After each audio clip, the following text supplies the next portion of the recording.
Metalloribozymes. Metalloribozymes are in two forms. The first form is called as ribonuclease P.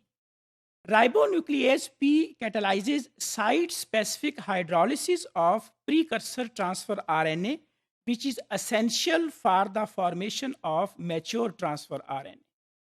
While on the other hand, the second type of the metalloribozymes are self-splicing introns.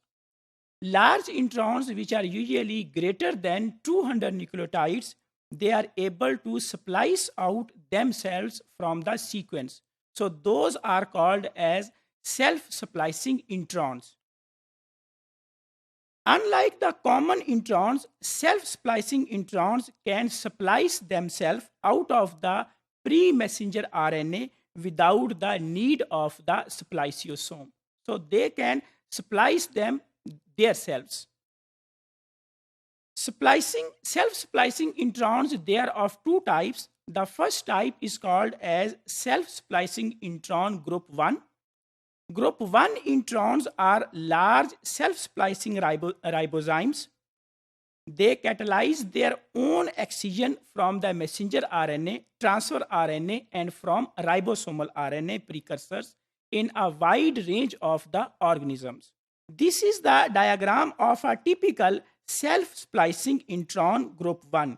Here we can see that this is the self-splicing intron group 1.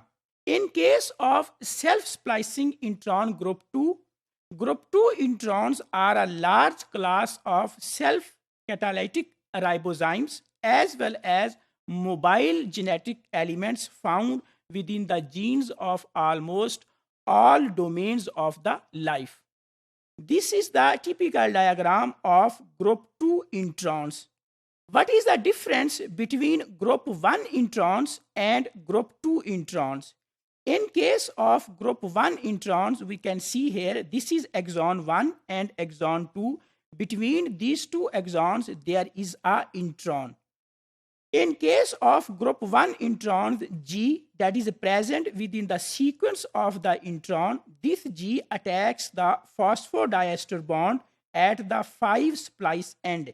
Here is the 5 splice end of exon 1 and the intron. In the middle, there is a G. This G attacks on the phosphodiester bond. This is in case of group 1 introns. Once it attacks, then cleavages the between 3 end of exon and the 5 end of the intron here at 3 end of the exon and 5 end of the intron. Mean intron is going to start from here. While in case of group 2 introns, this is exon, the next exon. Between these two exons, there is a sequence of the intron.